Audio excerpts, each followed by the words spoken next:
محترم سامعین، اللہ رب العالمین انسانوں کا خالق و مالک اور رازق ہے۔ اس نے انسانوں کو صرف اور صرف اپنی عبادت کے لیے پیدا فرمایا ہے، جیسا کہ اللہ رب العالمین سورہ الذاریات آیت نمبر 56 کے اندر ارشاد فرماتا ہے وَمَا خَلَقْتُ الْجِنَّ وَالْإِنسَ إِلَّا لِيَعْبُدُونَ، کہ میں نے جناتوں کو اور انسانوں کو صرف اور صرف اپنی عبادت کے لیے پیدا فرمایا ہے۔ اور اللہ رب العالمین کی عبادت اس وقت تک درست نہیں ہو سکتی ہے، اللہ رب العالمین کی عبادت اس وقت تک صحیح نہیں ہو سکتی ہے جب تک کہ اس کے اندر 5 چیزیں نہ پائی جائیں۔ سب سے پہلی چیز اس کے اندر اخلاص ہونا چاہیے، یعنی بندہ جب اللہ رب العالمین کی عبادت کرے تو خالص اللہ رب العالمین کے لیے کرے، اس میں اللہ رب العالمین کے ساتھ ذرہ برابر بھی ملاوٹ نہ ہو، کسی اور کو دکھانے کے لیے نہ ہو، نہ ہی کسی اور کی عبادت کی جائے۔ اللہ رب العالمین سورہ البینہ کے اندر ارشاد فرماتا ہے وَمَا أُمِرُوا إِلَّا لِيَعْبُدُوا اللَّهَ مُخْلِصِينَ لَهُ الدِّينَ، کہ ان کو صرف اس بات کا حکم دیا گیا کہ وہ اللہ رب العالمین کی عبادت کرے، اس کے لیے تابع داری کو، فرما برداری کو، اس کے لیے دین کو خالص کرتے ہوئے۔ دوسری چیز وہ محمد الرسول اللہ صلی اللہ علیہ وسلم کے طریقے پر کرے۔ اگر عبادت اللہ کے نبی صلی اللہ علیہ وسلم کے طریقے کے مطابق نہیں ہے تو عبادت کتنی ہی پیاری کیوں نہ لگے، وہ عمل کتنا ہی اچھا کیوں نہ لگے، عمل قابل قبول نہیں ہو سکتا ہے۔ اللہ رب العالمین سورہ محمد آیت نمبر 33 کے اندر ارشاد فرماتا ہے یا ایھا الذین آمنوا اطیعوا اللہ واطیعوا الرسول ولا تبطلوا اعمالکم، کہ اے لوگوں جو ایمان لائے ہو تم اللہ کی اطاعت کرو، محمد صلی اللہ علیہ وسلم کی اطاعت کرو اور اپنے اعمال کو برباد مت کرو۔ یعنی عمل میں اگر محمد صلی اللہ علیہ وسلم کی فرما برداری نہیں ہے تو وہ عمل تمہارا برباد ہے، اگر اللہ کے رسول صلی اللہ علیہ وسلم کی فرما برداری کرتے ہوئے عمل کرو گے تبھی وہ عمل قابل قبول ہے۔ تیسری چیز عبادت کرتے ہوئے آدمی کے اندر اللہ رب العالمین کی رحمت کی امید ہونی چاہیے، اور چوتھی چیز اللہ رب العالمین کے عذاب کا خوف ہونا چاہیے۔ یعنی بندہ جب اللہ رب العالمین کی عبادت کرے تو اس کی رحمت سے مایوس نہ ہو، اس کے عذاب سے بے خوف نہ ہو، اللہ رب العالمین کی رحمت کی امید کرتا رہے اور اس کے عذاب سے ڈرتا رہے۔ اگر آدمی اللہ رب العالمین کی رحمت کی امید نہیں کرتا ہے، جنت کی طلب اس کے دل میں نہیں ہے، اسی طریقے سے وہ جہنم سے خوف نہیں کھاتا ہے،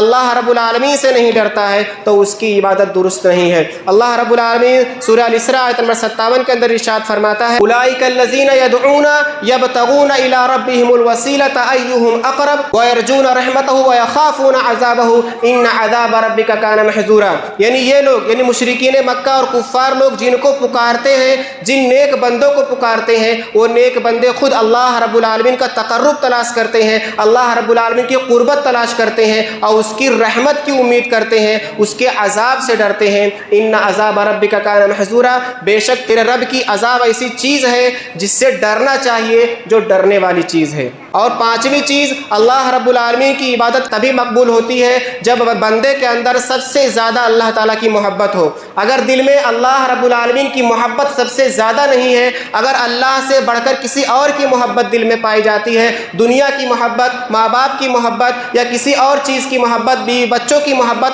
اللہ کی محبت پر غالب ہے، تو گویا کہ بندہ اللہ رب العالمین کی عبادت میں خالص نہیں ہے، وہ اللہ تعالیٰ کی سچی عبادت نہیں کر رہا ہے۔ اللہ رب العالمین سورہ البقرہ آیت نمبر 165 کے اندر ارشاد فرماتا ہے وَمِنَ النَّاسِ مَن يَتَّخِذُ مِن دُونِ اللَّهِ أَندَادًا يُحِبُّونَهُمْ كَحُبِّ اللَّهِ وَالَّذِينَ آمَنُوا أَشَدُّ حُبًّا لِلَّهِ، کہ لوگوں میں کچھ لوگ ایسے ہیں جو اللہ رب العالمین کے علاوہ دوسروں کو شریک بناتے ہیں، دوسروں کو معبود بنا لیتے ہیں اور ان سے ایسی ہی محبت کرتے ہیں جیسی محبت اللہ رب العالمین سے کرنی چاہیے۔ لیکن مومن لوگ کون ہیں؟ مومن لوگ اللہ رب العالمین سے سب سے زیادہ محبت کرتے ہیں، یعنی مومن اللہ سے محبت کرتے ہیں تو جو اللہ تبارک و تعالیٰ سے سب سے زیادہ محبت کرتا ہے وہی ایمان والا ہے۔ محترم سامعین، اللہ رب العالمین کی عبادت خود اس بات کا تقاضا کرتی ہے کہ نہ صرف اللہ رب العالمین کی عاجزی و انکساری اختیار کی جائے، اللہ رب العالمین کے عذاب سے خوف کھایا جائے، بلکہ اللہ رب العالمین سے سب سے زیادہ محبت کی جائے۔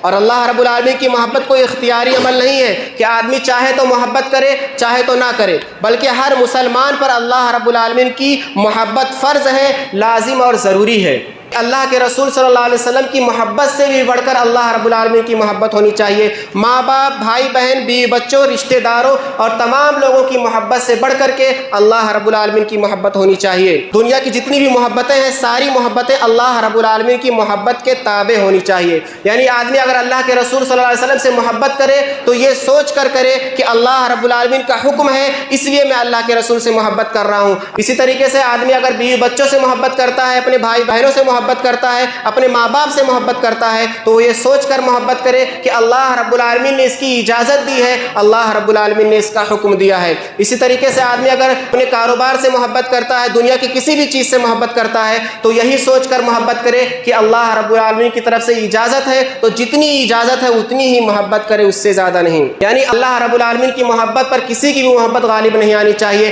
نہ اللہ کے رسول صلی اللہ علیہ وسلم کی محبت اللہ سے بڑھ کر ہونی چاہیے، نہ ہی ماں باپ بھائی بہنوں کی محبت اللہ رب العالمین کی محبت پر غالب ہونی چاہیے، اور نہ ہی کاروبار، تجارت اور دنیا کی کسی بھی چیز کی محبت اللہ رب العالمین کی محبت میں رکاوٹ بننا چاہیے۔ محترم سامعین، اللہ رب العالمین نے بندوں پر بے شمار احسانات کیے ہیں، ان گنت نعمتوں سے نوازا ہے۔ یہ بات خود اس چیز کا تقاضا کرتی ہے کہ آدمی اللہ رب العالمین سے سب سے زیادہ محبت کرے۔ ذرا غور فرمائیے کہ اللہ رب العالمین وہ ذات جس نے ہم کو پیدا فرمایا، جس نے ہم کو آنکھ، ناک، کان اور دل جیسی عظیم نعمتوں سے نوازا، وہ ذات جس نے ہمارے درمیان محمد رسول اللہ صلی اللہ علیہ وسلم کو مبعوث فرمایا، وہ ذات جس نے ہم کو اسلام کی نعمت سے نوازا، وہ ذات جس نے ہم کو ہدایت کی نعمت سے نوازا، وہ ذات جس نے ہم کو اشرف المخلوقات بنایا، وہ ذات جس نے ہم کو خیر امت بنایا، وہ ذات جس نے ہماری تمام برائیوں کو جانتی ہے، جو ہماری تمام غلطیوں کو جانتی ہے، اس کے باوجود بھی ہم کو رزق سے نوازتی ہے، وہ ذات جو ہمارے چھوٹے بڑے گناہ،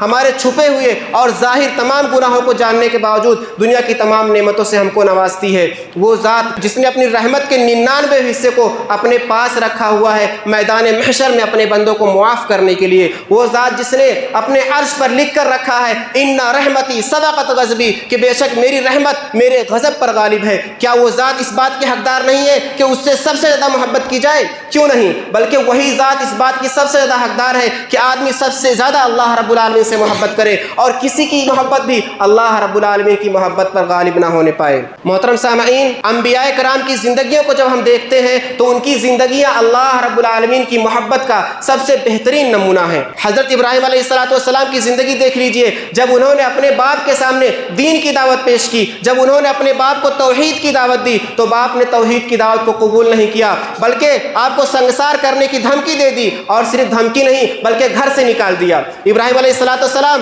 اللہ تعالیٰ کی محبت سے سرشار تھے، وہ گھبرائے نہیں اور اللہ تعالیٰ کی محبت میں گھر سے نکل گئے۔ انہوں نے یہ نہیں سوچا ماں باپ سے بچھڑنا پڑ جائے گا، اپنے گھر بار سے الگ ہونا پڑے گا، جائیداد سے بے دخل ہو جانا پڑے گا اور تمام رشتہ داروں سے دور ہو جانا پڑے گا۔ اللہ تعالیٰ کی محبت کے لیے انہوں نے اپنے گھر بار کو چھوڑ دیا۔ آج ہم کو دیکھ لیجئے، آج بہت سارے کافر لوگ، مشرک لوگ، ان کو پتہ ہے کہ دین اسلام برحق ہے، لیکن دین اسلام کو کیوں نہیں اپنا پاتے ہیں؟ ان کو اسی بات کا خوف ہے کہ اگر دین اسلام کو اپنا لیں گے تو ہم کو اپنے ماں باپ سے دور ہو جانا پڑے گا اور اپنے ماں باپ کی دولت سے بے دخل ہو جانا پڑے گا، یعنی ہم جائیداد سے محروم ہو جائیں گے۔ اسی خوف سے وہ دین اسلام کو اپنا نہیں پاتے ہیں۔ اسی طریقے سے بہت سارے مسلک والے جو غلط ہیں، جو دیوبندی، بریلی یا کسی بھی مسلک کے لوگ ہیں، ان کو پتہ ہے کہ اہل حدیث برحق ہے، لیکن اپنا کیوں نہیں پاتے ہیں؟ اسی لیے کیونکہ ان کو ڈر ہے کہ کہیں ماں باپ سے دور نہ ہو جائے، ماں باپ کی دولت سے بے دخل نہ ہو جائے، رشتہ داروں سے دور نہ ہو جائے، یعنی گویا کہ اللہ تعالیٰ کی محبت ان کے دل میں بس نہیں پاتی ہے، اللہ تعالیٰ کی محبت سے وہ محروم ہے، اسی لیے وہ حق کو اپنا نہیں پاتے ہیں۔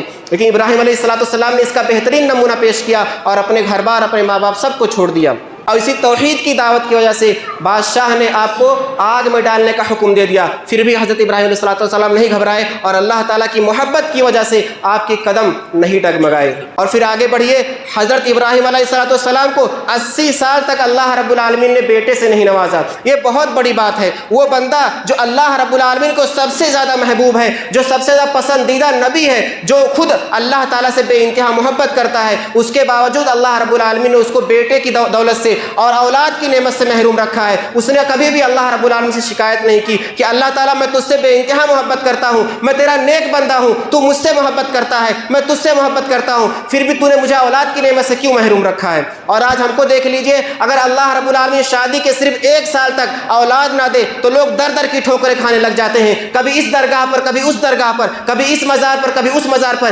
ایک بیٹے کو پانے کے لیے شرک پر شرک کرے چلے جاتے ہیں، اور اللہ تعالیٰ کی محبت کو، اللہ تعالیٰ کی آزمائش کو سمجھ ہی نہیں پاتے ہیں۔ وہ ابراہیم علیہ السلام تھے جو نیک ہونے کے باوجود اور جو اللہ تعالیٰ کے سب سے زیادہ پسندیدہ بندے ہونے کے باوجود اللہ تعالیٰ سے ذرہ برابر انہوں نے شکایت نہیں کی کہ اللہ تعالیٰ 80 سال کا ہو گیا ہوں اور ابھی تک تو نے مجھے اولاد نہیں دی۔ اور پھر آگے بڑھیے، 80 سال کے بعد جب اللہ رب العالمین نے بیٹے سے نوازا، اس بیٹے کو اب کھلانے کا وقت آیا، اس کو چومنے کا وقت آیا، سینے سے لگانے کا وقت آیا، اللہ رب العالمین نے وہ موقع بھی نہیں دیا اور کہا ابراہیم اپنے بیٹے کو، اپنے بیوی کو لے جا کر کے ایسی جگہ پر چھوڑاؤ جہاں نہ کھانا ہے، نہ پانی ہے، نہ دانا ہے، بے آب و گیا جنگل میں لے جا کر کے چھوڑاؤ۔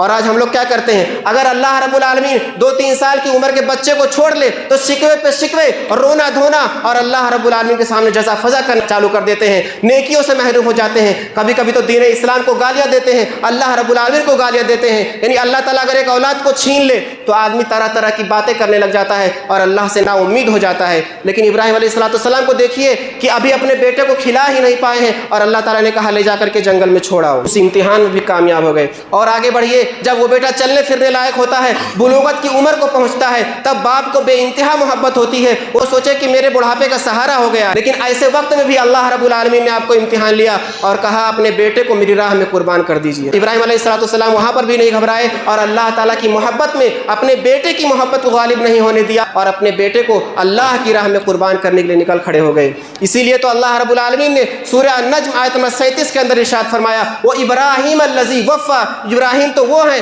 جنہوں نے وفاداری کا حق ادا کر دیا۔ ابراہیم سب سے بڑے وفادار ہیں، جس کی وفاداری کی گواہی اللہ رب العالمین نے دی، اس کی محبت کا اندازہ لگائیے کہ وہ اللہ رب العالمین سے کس قدر محبت کرتا ہوگا۔ حضرت موسیٰ علیہ السلام کی زندگی دیکھ لیجئے، جب اللہ رب العالمین ان کو شریعت دینے کے لیے کوہ طور پر بلایا تو وہ اپنی قوم کے 70 لوگوں کو لے کر کے روانہ ہوئے۔ راستے پر اللہ تعالیٰ کی محبت کا غلبہ ان کے دل پر اس قدر ہوا کہ اپنی قوم کو پیچھے چھوڑ کر کے جلدی جلدی جا کر کوہ طور پر پہنچ گئے۔ اللہ رب العالمین نے سورہ طٰہٰ آیت نمبر 83 اور 84 کے اندر ارشاد فرمایا وَمَا عَجَلَكَ عَنْ قَوْمِكَ يَا مُوسَىٰ، کہ اے موسیٰ تجھے تیری قوم سے جلدی آنے پر کس چیز نے مجبور کر دیا؟ یعنی تو اپنی قوم کو چھوڑ کر کے میرے پاس اتنا جلدی کیوں آ گیا؟ موسیٰ علیہ السلام نے کیا جواب دیا؟ قَالَ هُمْ أُولَٰئِ عَلَىٰ أَثَرِي وَعَجِلْتُ إِلَيْكَ رَبِّ لِتَرْضَىٰ، اے میرے رب وہ میرے پیچھے آ رہے ہیں اور میں تیری طرف جلدی اس لیے آیا تاکہ تو راضی ہو جائے۔ تیرا حکم ہوا ہے کوہ طور پر آنے کا اور میں ایک لمحہ بھی برداشت نہیں کر سکتا کہ تجھ سے دور رہ سکوں، اس لیے میں اتنا جلدی آ گیا تاکہ تو راضی ہو جائے،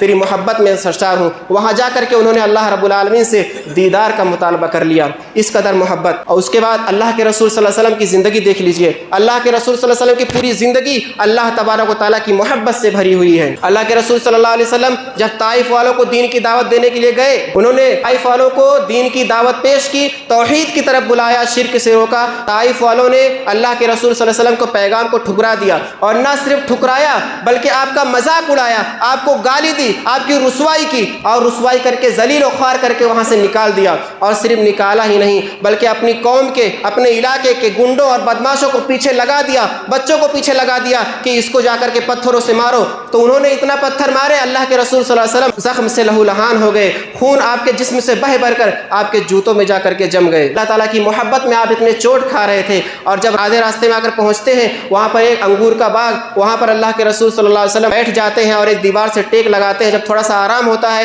تو فرماتے ہیں کہ اے اللہ رب العالمین اگر مجھ پر تیرا غضب نہیں ہے تو مجھے اس تکلیف کی ذرہ برابر بھی کوئی پرواہ نہیں ہے، میں صرف تیری رضامندی چاہتا ہوں، میں پناہ چاہتا ہوں تیرے رخ انور کی، اس بات سے پناہ چاہتا ہوں کہ تیرا مجھ پر غضب ہو یا تو مجھ سے ناراض ہو، یعنی تو مجھ سے ناراض نہ رہے، تو راضی رہے، تیرا غضب مجھ پر نہ رہے تو دنیا کی ساری تکلیفیں مجھے برداشت ہیں، دنیا کے سارے لوگ ناراض ہو جائیں، دنیا کے سارے لوگ خفا ہو جائیں، چاہے مجھے مارے، گالی دے، پریشان کرے، رسوا کرے، ذلیل و خوار کرے، مجھے کوئی پرواہ نہیں، میں صرف تیری رضامندی چاہتا ہوں اور تیری رضا کے لیے میں کچھ بھی کر سکتا ہوں۔ یہ اللہ کے رسول صلی اللہ علیہ وسلم کے کلمات پر غور کیجئے، یہ اللہ تعالیٰ کی محبت سے بالکل سرشار کلمات ہیں۔ اور اللہ کے رسول صلی اللہ علیہ وسلم، بخاری شریف کی روایت ہے، اللہ تعالیٰ سے اس قدر محبت کرتے تھے کہ آپ فرماتے تھے کہ میں چاہتا ہوں کہ میں اللہ تعالیٰ کی راہ میں قربان کیا جاؤں، شہید کیا جاؤں، پھر زندہ کیا جاؤں، پھر شہید کیا جاؤں، پھر زندہ کیا جاؤں پھر شہید کیا جاؤں، یعنی اللہ تعالیٰ کی راہ میں جان دینا مجھے اس قدر پسند ہے کہ اللہ تعالیٰ مجھے بار بار زندگی دے اور میں بار بار اللہ کی راہ میں قربان ہو جاؤں، اس قدر محبت۔ اور یہی محبت تھی اللہ کے رسول صلی اللہ علیہ وسلم کی کہ آپ اللہ تعالیٰ سے دعا مانگا کرتے تھے اور امت کو بھی یہ دعا سکھلائی۔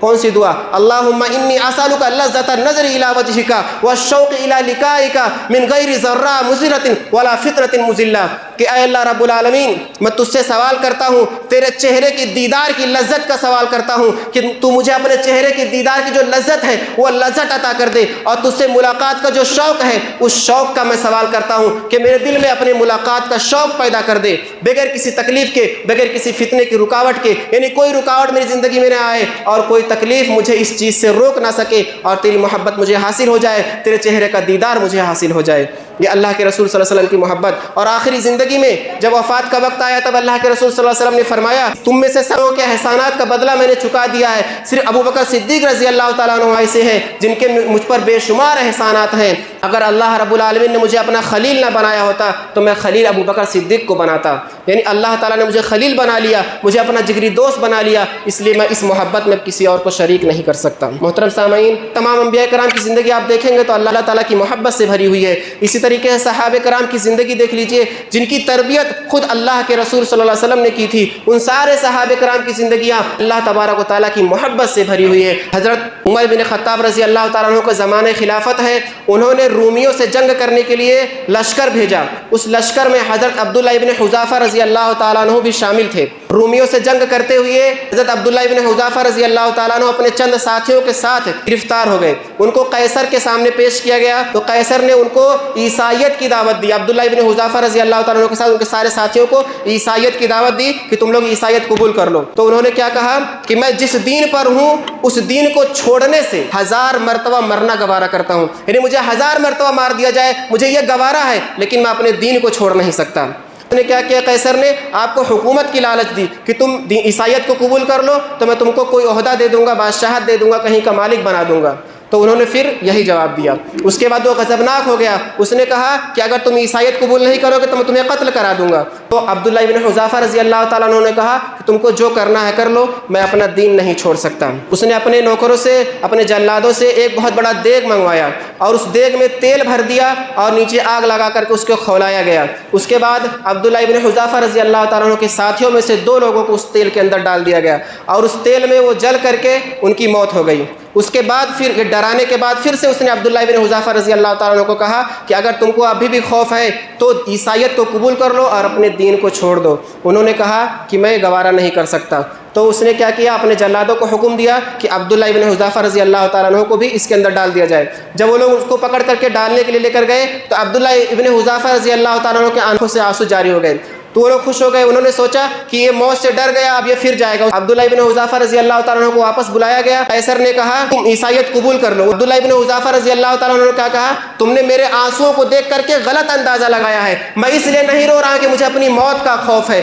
میں اس لیے رو رہا ہوں کہ میرے پاس ایک جان ہے۔ آج اللہ رب العالمین کی راہ میں اگر میرے پاس 1000 جان ہوتی تو اللہ تعالیٰ کے لیے میں 1000 جانوں کو قربان کر دیتا اور خوشی خوشی قربان کر دیتا۔ اسی بات کا افسوس ہے کہ میرے پاس ایک ہی جان ہے اور میں اللہ تعالیٰ کی راہ میں ایک ہی مرتبہ مر سکتا ہوں، کاش کہ میرے پاس 1000 جان ہوتی اور میں 1000 مرتبہ مر جاتا۔ اس نے اس جواب کو سنا تو وہ حیران ہو گیا، وہ دنگ رہ گیا، آپ کی استقامت کو دیکھ کر کے، آپ کی ایمان کی پختگی کو دیکھ کر کے دنگ ہو گیا، اور اس نے سارے ساتھیوں کو آزاد کر دیا اور رہا کر دیا کہ جاؤ تم لوگ چلے جاؤ وہاں سے۔ محترم سامعین، کہ اللہ رب العالمین کے محبت کا بہترین نمونہ، لیکن آج ہم اپنی زندگیوں کا اندازہ لگائیں۔ آج ہر آدمی اپنے دل پر، اپنے گریبان میں جھانک کر دیکھے، ہر مسلمان یہ غور کرے کہ کیا ہم اللہ رب العالمین سے محبت کرتے ہیں؟ کیا ہمیں سب سے زیادہ اللہ رب العالمین سے محبت ہے؟ ایسا ہرگز بھی نہیں ہے۔ ہم اللہ رب العالمین سے سب سے زیادہ محبت کرنا تو دور کی بات ہے، ہم اللہ رب العالمین سے تھوڑی بھی محبت نہیں کرتے ہیں۔ کیوں؟ اگر ہم اللہ تعالیٰ سے محبت کرتے تو کیا ہم اللہ تعالیٰ کے در کو چھوڑ کر کے غیروں کے دروں پر جا کر کے سجدہ کرتے، غیروں کے دروں پر جا کر کے رکوع کرتے، ان کے سامنے جا کر کے جھک جاتے؟ اگر ہم اللہ رب العالمین سے محبت کرتے تو کیا ہم مصیبتوں میں، تکلیفوں میں اللہ تعالیٰ کو چھوڑ کر کے غیروں سے جا کر فریاد کرتے؟ اگر ہم اللہ رب العالمین سے محبت کرتے تو اللہ کے نام کی نظر و نیاز دینے کے بجائے کیا ہم غیروں کے نام کا نظر و نیاز پیش کرتے؟ اگر ہم اللہ رب العالمین سے محبت کرتے تو کیا ہماری 5 وقت کی نمازیں ضائع ہو جاتی جو اللہ تعالیٰ کو سب سے زیادہ پسند ہے، جو اللہ تعالیٰ کے قریب لے جانے کا سب سے بڑا ذریعہ ہے؟ کیا ہماری 5 وقت کی نمازیں ضائع ہوتی؟ اگر ہم اللہ رب العالمین سے محبت کرتے تو کیا فجر کی نماز ہماری برباد ہو جاتی؟